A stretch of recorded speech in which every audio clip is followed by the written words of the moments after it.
We are ready tonight to do just a little introduction. That's all it is tonight on the calendar of all calendars is kind of what it's called, and this is the calendar of Yahuwah. And like I said, it's just a little introduction tonight on the blueprint for the bride. And why do we say this? Well, because there's a lot of people that say, why do we ever have to study calendar? Like, I just don't get it. But you know what? As soon as you tell them something about the bride, it just seems like their ears perk up and they're all of a sudden interested to find out about the bride. So it's a very simple PowerPoint tonight, only about 36 slides. And let's just go through it and have fun with it and just see how we do. It's all about Yahuwah's covenant calendar. And we know that there is a lot of different kind of feast calendars in the world. It seems like in 2018, there was an explosion of feast calendars. And there's many, many more religious calendars. And all of them are claiming that they have the right calendar. They are the ones that know how to mark out the feast days for Yahuwah. And they know how to accurately find all of these feast days so that they can be in step with Yahuwah. Well, tonight we're going to challenge that because we are saying that this study that is based on the covenant calendar is rooted in the Torah books of Genesis and Exodus. And this is exactly where the book of the covenant is found and named, and it is blood ratified.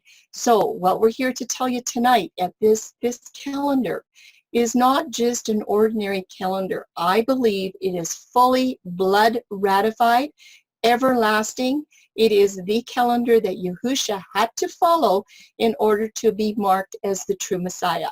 It's a little bit of a study to reel back all of the counterfeits, but it is still lots of fun. So I would like you to prayerfully ponder the following information. And we're just going to consider some scriptural titles and expressions.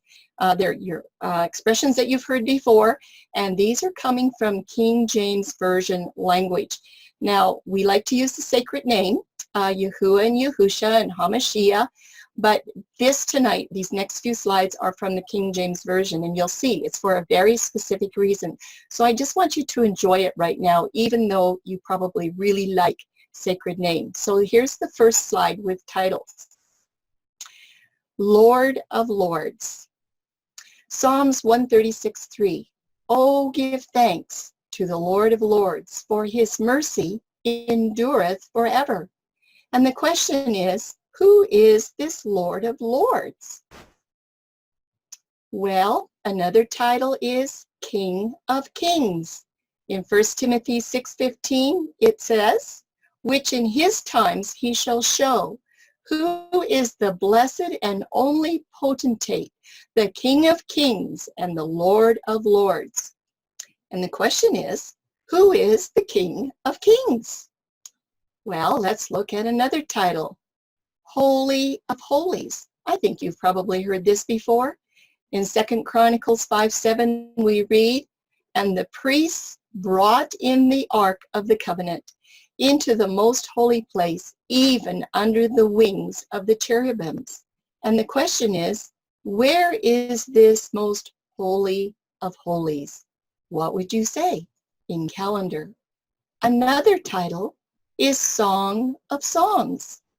In Solomon 1:1, it says the Song of Songs, which is Solomon's. And in Song of Solomon, chapter 6, verse 3, it says, I am my beloved's, and my beloved is mine. And I have a question. What is this Song of Songs? And not only that, who is this beloved of beloveds? Who could that be? What about awaiting for that king? Have you ever thought about that? In Revelation 19:7, it tells us, let us be glad and rejoice and give honor to him, for the marriage of the Lamb is come, and his wife has made herself ready. Why? Because she's waiting for the king.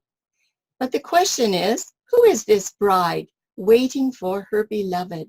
Who could she be? Well, we are going to talk about a wedding of all weddings. It says in Matthew 23, 22:3, pardon me, and sent forth his servants to call them that were bidden to the wedding. This is the wedding of all weddings. Well, when is it going to happen? And what is it? And do you want to be there? Do you want to know who the bride is? I just have a little clip here from a devotional that I'm reading every day called Day by Day on the Best of Spurgeon, on the love and loveliness of Jesus. That's what it's called. You'll see that at the end of 3 slides. But I just took some things from this because it tells us about our beloved, longing for my beloved. And the scripture was Song of Songs 5:13. And here's what it said. His cheeks are like beds of spice to me. I will put on my best clothes, and I will gather a bouquet of heavenly thoughts of my beloved, because I find all loveliness and joy in him. I see his cheeks so often bedewed with tears of sympathy, and then so cruelly beaten with a rod and defiled with my spittle. Ah, that cheek smiles at me with the most fragrant mercy towards my heart. My beloved, you did not hide your face from shame and spitting. I will always find my dearest delight in praising you. Yes, your cheeks were crimsoned with blood from your thorn-crowned temples. It is these marks of boundless love that attract my soul, far more than the beds of scented herbs. Oh, if I may not see the whole of my beloved's face, then I would be content to behold his cheeks. For the slightest glimpse of him is exceedingly refreshing, and it yields to my spirit a variety of delights. In my beloved, I find not only fragrance, but beds of spice, not from one flower, but all kinds of sweet flowers. He is my rose, he is my lily, and my violet, and my cluster of henna. When you are with me, my beloved, my soul goes forth to wash my happy face in the morning dew of your grace. If I may not see the whole of your face, allow me to behold your cheeks, oh my precious beloved. I long for you. Let me truly know the blessedness that dwells in abiding through unbroken fellowship with you until that wedding day of all weddings in the universe.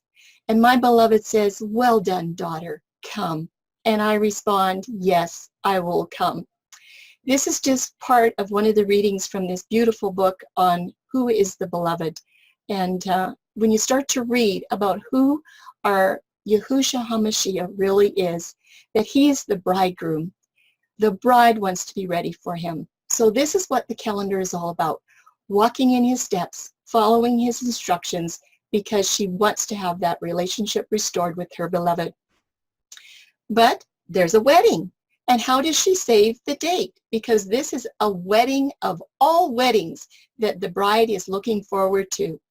Well, she needs to understand how to calculate those festival appointed times. Where? On a pagan calendar? On a Jewish calendar? What kind of calendar? No, it is her beloved's calendar. That's what she wants to know, on his time frame, not hers. And that's why this study is going to be called the calendar of all calendars. And when you study the covenant calendar, you will find why this is the most incredible calendar to study. We're going to take a very brief look tonight at the blood covenant calendar of Moses. This is where it all begins, when Moses starts writing things down right there in Genesis 1. And we want to be just as a little child. We want to hear and we want to obey. We want to hear the Torah, we want to listen to the Torah, and we want to follow the Torah of Yahuwah. And I cannot tell you how many people that I end up talking to through email and through telephone, that when I hear their voices and they hear part of this message, they say, you know what, it rings of truth. I just want truth. That's what we all want, and that's what the bride wants. She says, I just want truth. I just want what Yahushua has for me to follow. In Matthew 18:4, whatsoever therefore shall humble himself as this little child, the same is greatest in the kingdom of heaven. So tonight we're just going to be like little children. We're going to come and hear, and we want to set our hearts to obey. But you know, for some people, it's really hard to figure out what to obey when it seems like they look at calendars and there is nothing but incredible confusion. And it happened to me. It happens to a lot of us. You go start looking for different scriptural calendars out there, and you begin to wonder if anyone knows which one is right. And some of the problems come up like this, because some begin their festal calendars with the moon date that's closest to the equinox or the equilux. And then there's other calendars that begin with the first moon after the equinox or the equilux. That's different. And then there's some that say that the moon phase has to be the sighting of the first sliver moon, or you don't have the right calendar. And then the next person comes along and says, no, no, no, that's completely wrong. You have to watch for the conjunction. And that's the dark part of the moon, that dark moon phase. And before you hardly even turn around, someone else has come and they said they're just absolutely sure that the moon has to be a full moon to begin the calendar month. Oh, a full moon. Well, I never heard of that. But there are those out there. And the list goes on and on and on. There's all kinds of ways to calculate a feast calendar. And there's barley in there, and there's all kinds of things. So the first assessment that we have to think about is all of these calendars, and I've only mentioned a few, cannot be right. Because for one thing, the equinox is completely different than the equilux. So all these calendars cannot be right. But there is also a second assessment. And I had to come to this point along with Tim. We had to say all of these calendars could be completely wrong. Now that's a possibility as well. So it was about back in 2013 or 2014 when we said, is there a solution to this dilemma? Can anybody answer a question like this? Well, we started looking and discovered that it doesn't matter what kind of a calendar you're looking at, whether it's Hebrew roots or Messianic or a pagan calendar or a barley calendar or what kind of calendar, every kind of calendar has certain characteristics. They will have day starts and day lengths. They will have a month start and month length. They will have year start and year, and they will have worship days on them. And they usually have appointed times and special holidays. Well, guess what? Those just happen to be the components of the covenant calendar that was given by Moses. He's got a day start and a day length so that you know what to do. He tells you when the month starts and he tells you how long it is. And Moses has also written down when the year begins and how long the year is. And of course, there's worship days and those appointed times. And they're all rooted in covenant Torah. We're going to talk about that as well. So as we go ahead in this study, it's just very, very brief. The focus of this study is going to be day start, month start, and year start. We're just going to touch the tip of the iceberg here. And I will just kind of give you a hint. Day start is probably the easy part to start. Month start is a little bit more difficult. And I would say that the year start is a moderate learning activity. But why in the world is a calendar study so important? Well, remember, the bride needs to know the date of her wedding. And if she doesn't know what calendar to use, and if she doesn't know how to work it or how to count, she won't know the date of her wedding. It's just that simple. And every bride that I have seen always knows the date of her wedding. It's not the other way around. In fact, she's the one that announces the date of the wedding. So we're going to start off with some important questions. In the calendar studies, there's always lots of questions that we always look at. There are so many different scriptural calendars out there, so how are we supposed to know which one is right? I'm just an ordinary student. How can I figure it out? Well, for the day start, Some of the calendars follow sunset to start their day.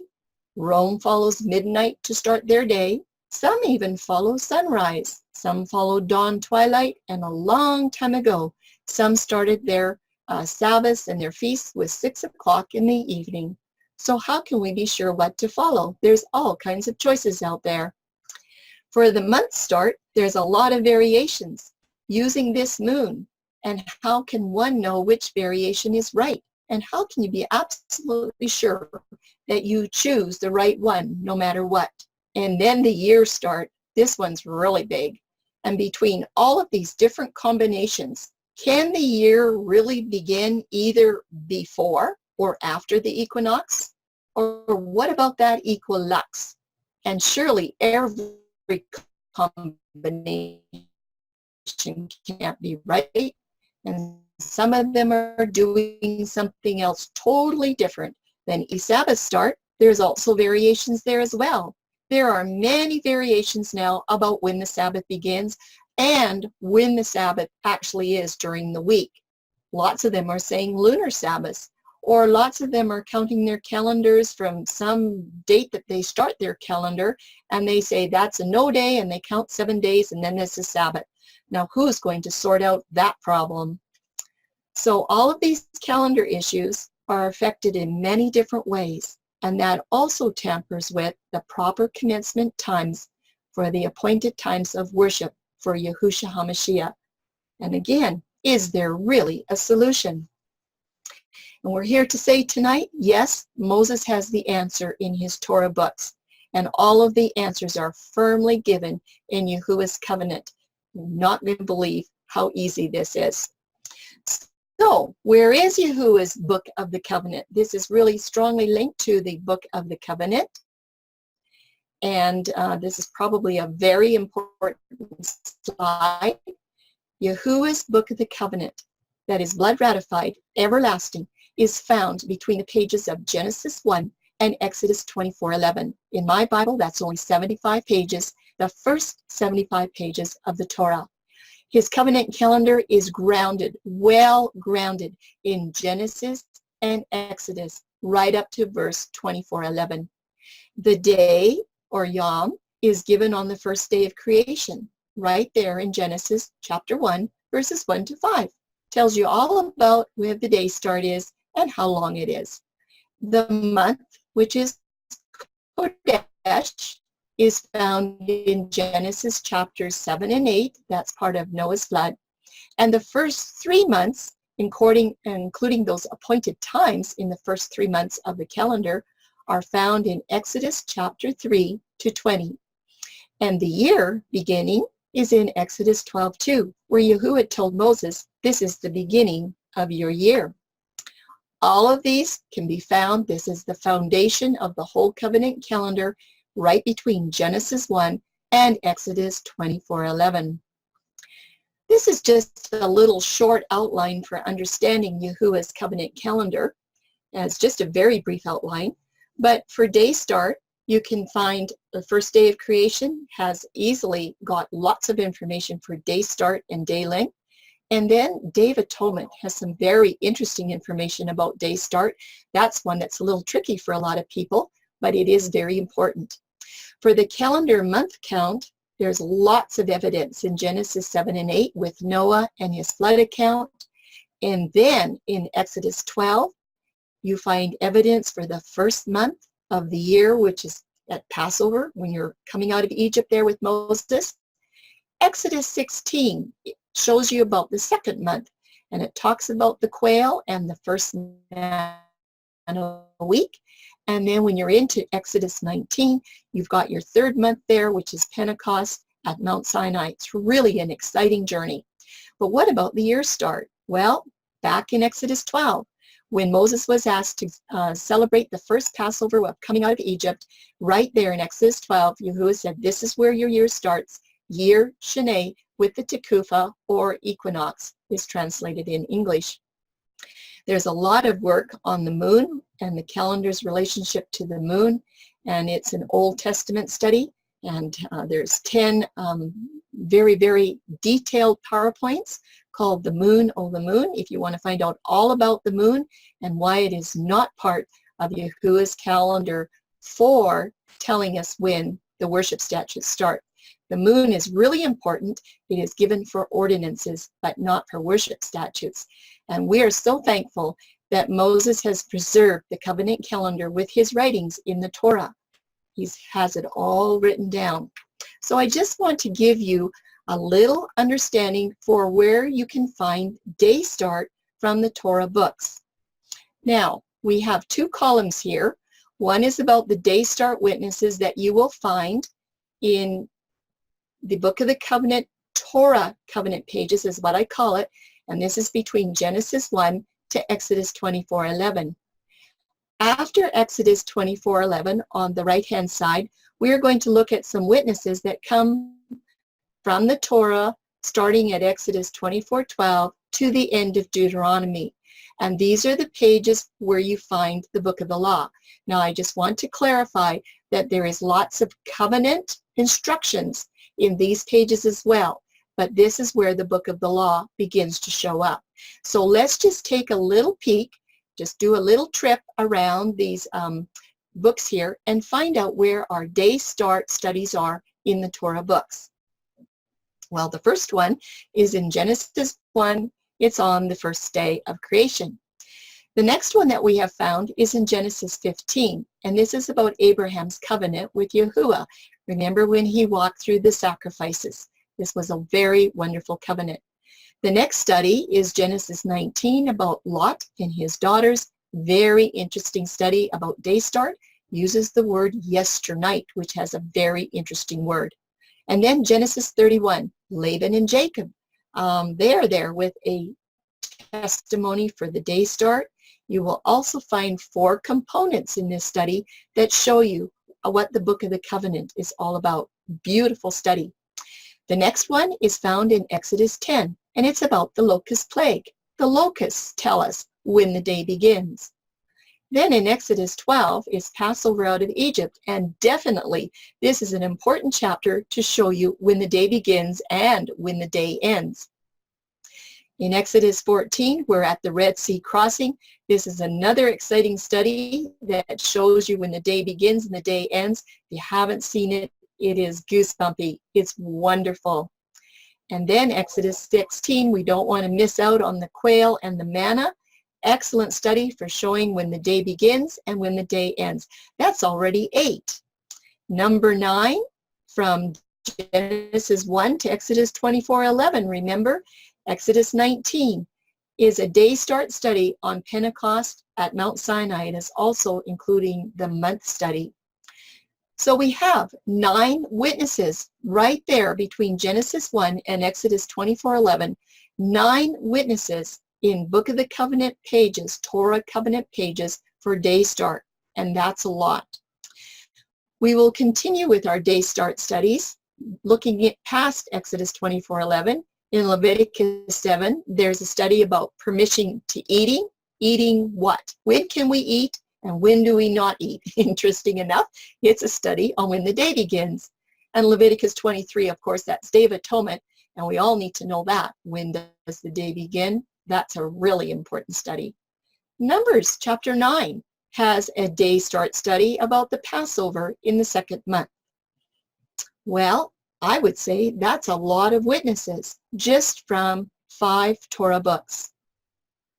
But do you notice that the majority of the witnesses are out of the first column? That is very important. We have 9 witnesses of the day start in the section where you find the Book of the Covenant that is blood ratified. So I just would like you to hang on to that little piece of information. This might be a little bit confusing, so I want to show you how the day start studies are found in Scripture in comparison between the Old Testament and the New Testament. We've already done some of this, but we've done the Covenant Torah books. Remember, from Genesis 1:1 to Exodus 24:9, there were 9 studies found. And then in the non-Torah books, after Exodus 24:12 to the end of Deuteronomy, there were 3 studies that we have found for day start. So you have a total of 12 studies for the day start right there in the Torah books. And we all know you need at least 2 or 3 witnesses to say that the scripture that you're finding is a truth. So between the covenant Torah books and the non-covenant Torah books, look at this. Covenant Torah books have 75% of the witnesses for day start.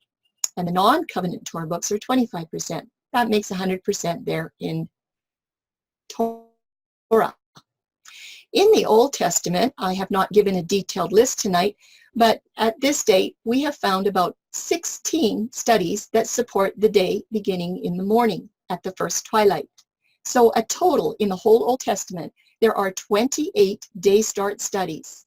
When you compare that with the New Testament, there are 7 studies in the New Testament that we have found that support the day start. It could be more by now, but this is when I made this chart, for a total of 35 scriptures in the whole Bible that give you day start witnesses. So basically, the Old Testament is containing 80% of your day start studies. The New Testament has 20% as witnesses, together for 100%. So you can see with just a glance that the day start studies that were given by Moses are right up there with the covenant Torah books, with Genesis 1:1 to Exodus 24:11. That's where you find the greatest majority. Very interesting. So the foundation for the day start studies are definitely found in covenant Torah and in Torah books. That's where they're found percentage-wise. And many witnesses are found in the Old Testament. Those are testimonies to what you have found in Torah. Those non-Torah books are always having to testify of what is found in Torah. Their testimonies have to agree.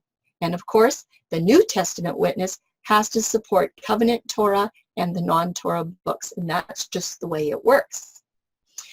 Well, I shared this piece of information with somebody a couple of years ago, and I would like you to come along with me and make a reasonable assumption.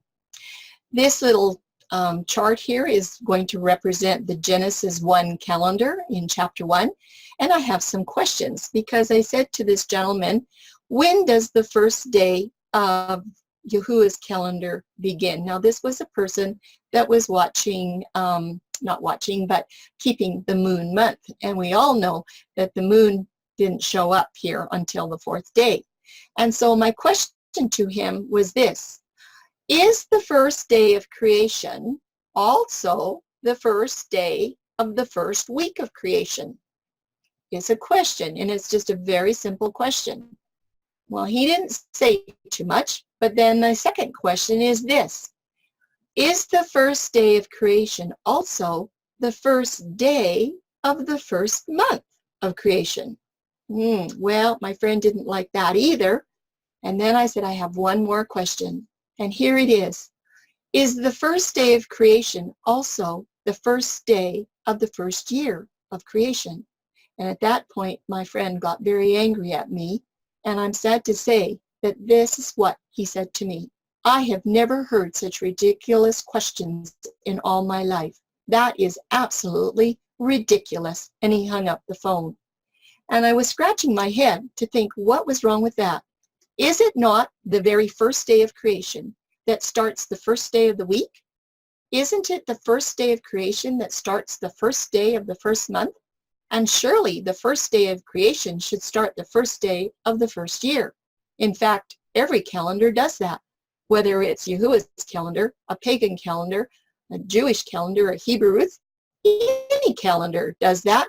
When you have the first day of the year, this is where everything starts. So I would like you to keep those concepts in mind for all of the studies when you're working on calendar.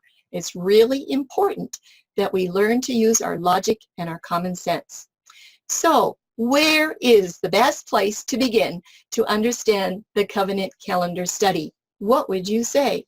Well, I say that's a very good question, and the best place to start is at the beginning. That's the only place to start. So let's take a sneak peek at the first day of creation and see what we can find. We just have a couple of slides, very, very briefly, showing when the first day of creation begins. Is it at night? Is it at evening? Is it at darkness? Or what is it? So here we go. These are the 4 components that you will find when you read the first 5 verses in Genesis. It will talk about light. It will talk about evening. It will mention night, and it will mention morning. And we are here to tell you that the word evening is the foundation for Yahuwah's covenant calendar. Everything about this calendar study rests on the word evening. It is the most important cornerstone part of the whole teaching. Hard to believe, but it is true. So if you don't understand the word evening, you will have mass confusion. Let's see what else we can find. In the first part of Genesis 1:5, on the very first day of creation, it says that the light is called day.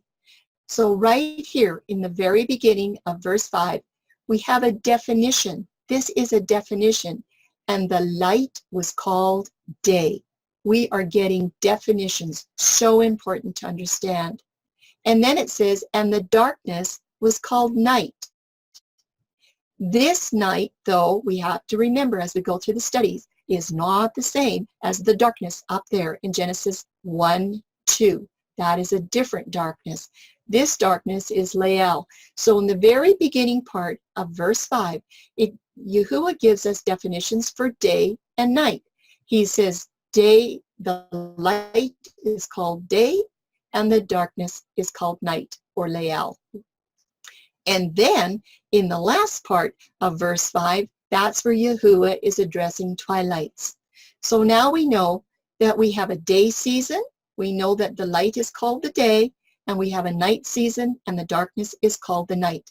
I believe it's Jeremiah that talks about the day season and the night season in their order. This is a covenant of the day and a covenant of the night that Jeremiah is telling us about, a very special covenant, a calendar covenant that was given on the first day of creation. Is extremely important.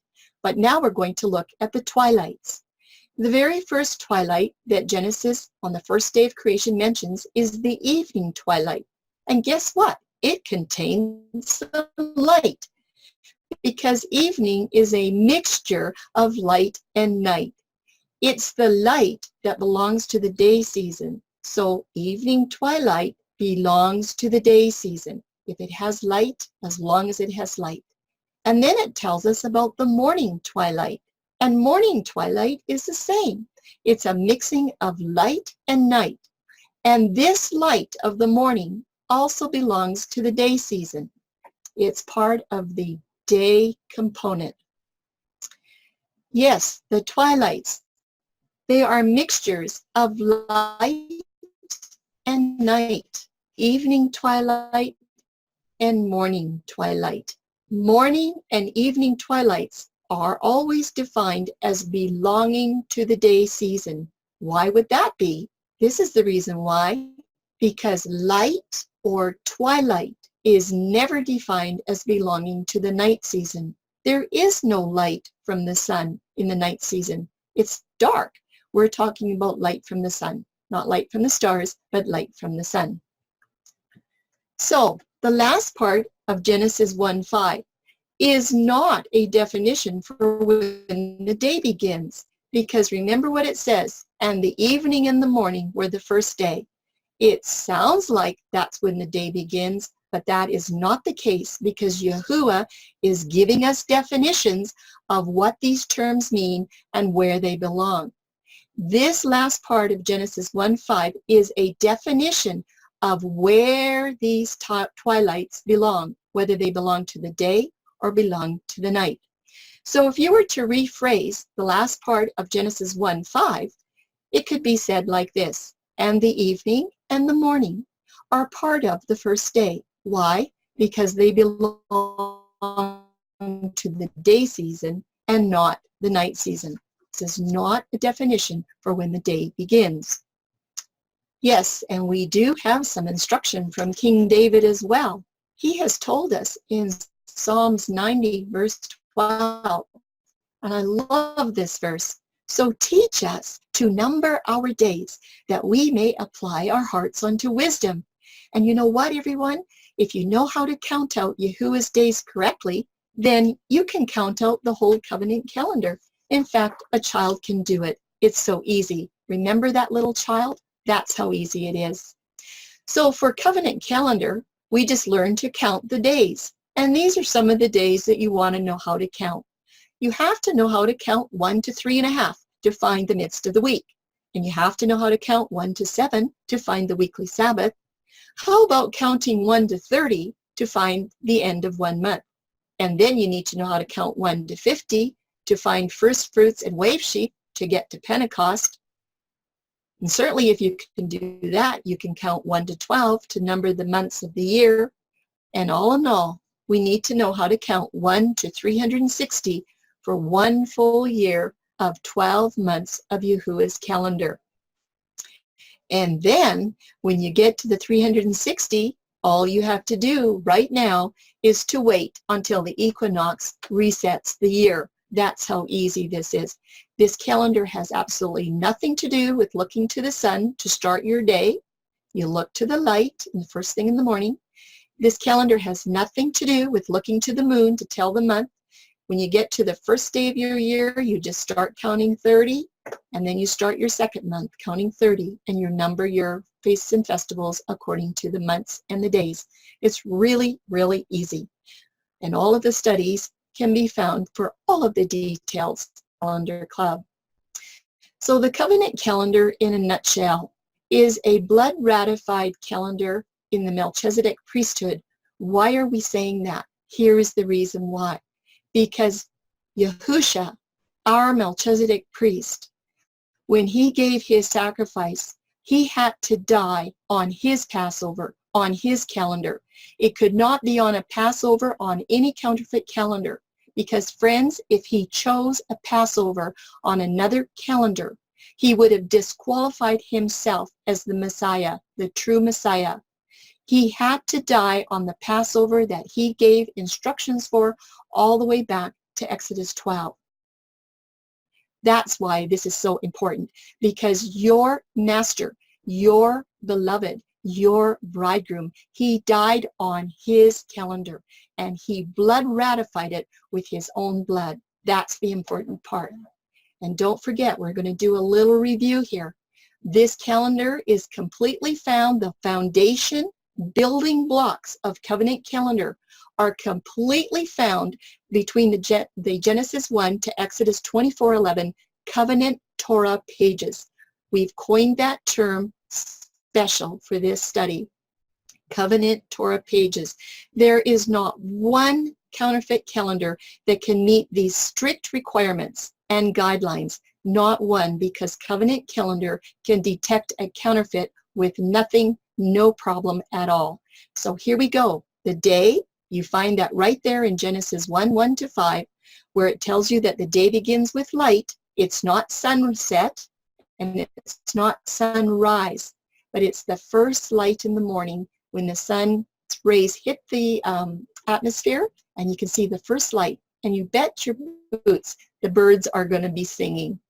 The month is found in Genesis 7 and 8 with Noah's flood account. The very first one that you'll find is in Genesis 7:11. It says the second month and the 17th day. And then when you look at Genesis 8:4, it talks about the 7th month and the 17th day. This is all about math. Just do the subtraction, and what do you have? It tells us 2 times in Genesis 7:24 and 8:3 that this equals 150 days, and it tells you it's 5 months, and do the math, it's 30 days each. It's just that simple. And we all know that our months always have 30 days. Yahuwah's month always has 30 days, no matter what the moon is doing right now. For the year start, you find that in Exodus 12, verse 2. Shanei is the Hebrew word for year. Yahuwah said this is when your year begins, right now. And that is going to be with the spring equinox. We find the Tekufah, and then we begin our year. Now some say, No, the year starts with the barley. But don't forget that in Exodus 9:31, we were told that the barley was struck down. So there was no starting the year with barley. Also, Acts 7:22 is one of those scriptures that you want to remember. It says that Moses was trained in all the wisdom of the Egyptians. Well, guess what? It was Joseph that raised the pyramids that are still standing today that can tell you the equinox every single year without missing a beat. Those pyramids are standing there as 500 million trillion tons of rock to tell you when the equinox starts. Also, the sanctuary was set up so that it could determine the day of the first day of the year. Exodus 34:22 talks about the fall equinox. Now, this is in Torah only. This is not covenant Torah, but it is in Torah pages where Yahushua has given us instructions for the fall equinox. It talks about the harvest.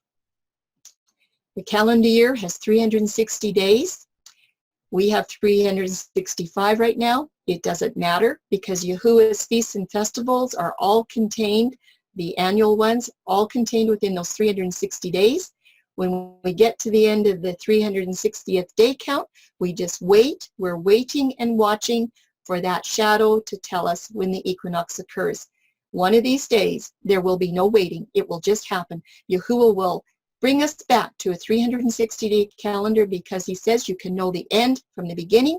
And we also know when we study the Revelation timelines with John and also Daniel timelines, that all of the timelines are built on a 360-day year and 12 months. There's never 13 months. But Moses has two commands that the 613 never ever talk about. And we just want to mention this before we close. Moses has two very strict commands found in Deuteronomy 4:19 and also 15 to 19. Those verses 15 to 19 are very important because he said there is to be no gazing at the sun, the moon, the stars, the heavenly hosts, nothing.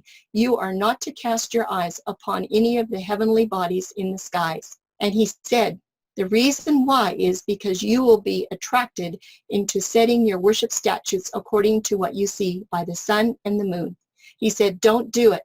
And then it is repeated in chapter 17, verses 2 to 5.